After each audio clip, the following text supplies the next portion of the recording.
Hello all, welcome back to our channel Lingua and Literature.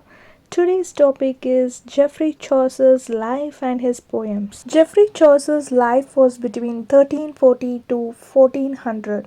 Chaucer was born about 1340 in London. He entered the household of the wife of the Duke of Clarence in 1357 and saw military service abroad where he was captured. Next, he seems to have entered the royal household, for he is frequently mentioned as the recipient of royal pensions and bounties.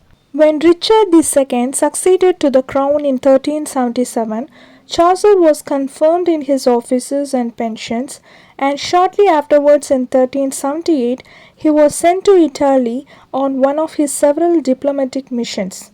More blessings followed, then ensued a period of depression, due probably to the departure to Spain in 1386 of his patron John of Gaunt, but his life closed with the revival of his prosperity.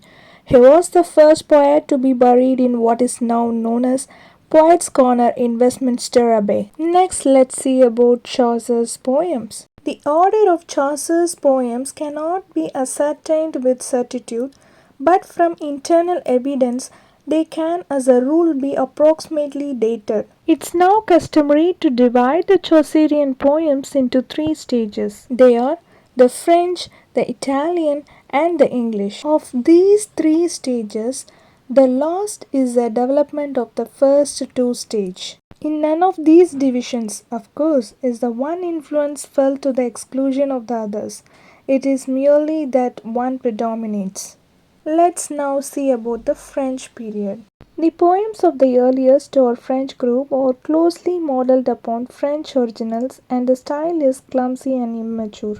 Of such poems, the longest is the Romaunt of the Rose, a lengthy allegorical poem written in octosyllabic couplets and based upon Le Romaunt de la Rose of Guillaume de Loris and Jean de Meung. This poem, only a fragment, though of 8,000 lines, was once entirely ascribed to Chaucer, but recent research, based upon a scrutiny of Chaucerian style, has suggested that only the first part is his work. Other poems of this period include The Book of the Duchess, probably his earliest and written in 1369, the year when John of Gaunt's wife died. Some other poems were The Complaint unto Piet and ABC, or Law Prior de Nostre Dame and The Complaint of Mars. Now let's see about the Italian period. The second or Italian stage shows a decided advance upon the first.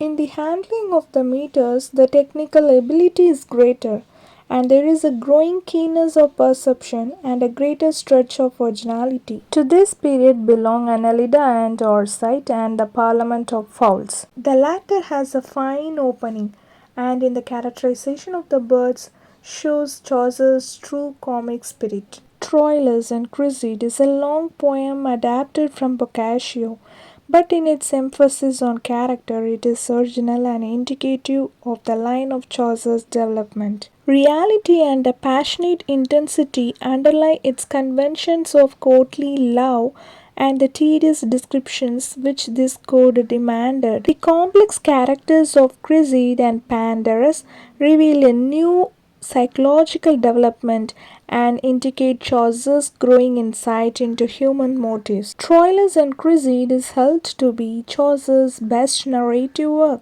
The rhymed royal stanza are of much dexterity and beauty, and the pathos of the story is touched upon with deep feeling. Another poem belonging to this period is The House of Fame. A poem in octosyllabic couplets is of the dream allegory type. In his dream, Chaucer is carried by an eagle to the House of Fame and watches candidates for fame approach the throne, some being granted their request and others refused. In the verve and raciness of the eagle, it shows gleams of the genuine Chaucerian humor.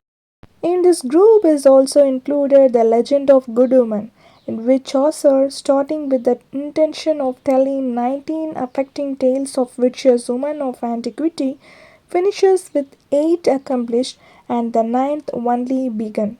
After a charming introduction on the daisy, there is a masterly narrative, particularly in the portion dealing with Cleopatra. The poem is the first known attempt in English to use the heroic couplet, which is nonetheless handled with great skill and freedom.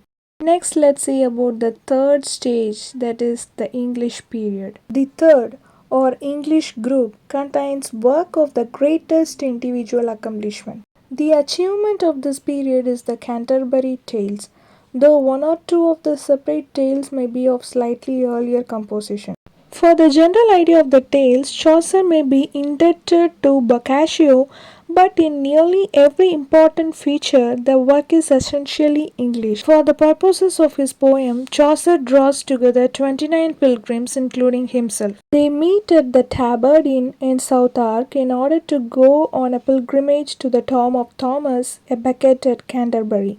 Their occupation and personal peculiarities are many and diverse. The 29 are carefully chosen types, from a knight to a humble ploughman. As they are depicted in the masterly prologue to the main work, they are interesting, alive, and thoroughly human. At the suggestion of the host of the tabard, and to relieve the tedium of the journey, each of the pilgrims is to tell two tales on the outward journey and two on the return. In its entirety, the scheme would have resulted in an immense collection of over 100 tales, but as it happens, Chaucer finished only 20 and left 4 partially complete. These separate tales are linked with their individual prologues and with dialogues and scraps of narrative. Even in its incomplete state, the work is a small literature in itself, an almost unmeasured abundance and variety of humor and pathos, of narrative and description, and of dialogue and digression. There are two prose tales, Chaucer's own tale of Melibœus and the Parson's tale, and nearly all others are composed in a powerful and versatile species of the decasyllabic or heroic couplet. To this last stage of Chaucer's work, several short poems are ascribed, including The Lack of Steadfastness and the serio-comic complaint of Chaucer to his empty purse. There is also mention of a few short early poems such as Origins upon the Magdalene, which have been lost. Chaucer also translated Boethius' Consolation of Philosophy. That's all about today's topic. To get updates, please subscribe to our channel Lingua and Literature. Thanks for watching. Stay tuned.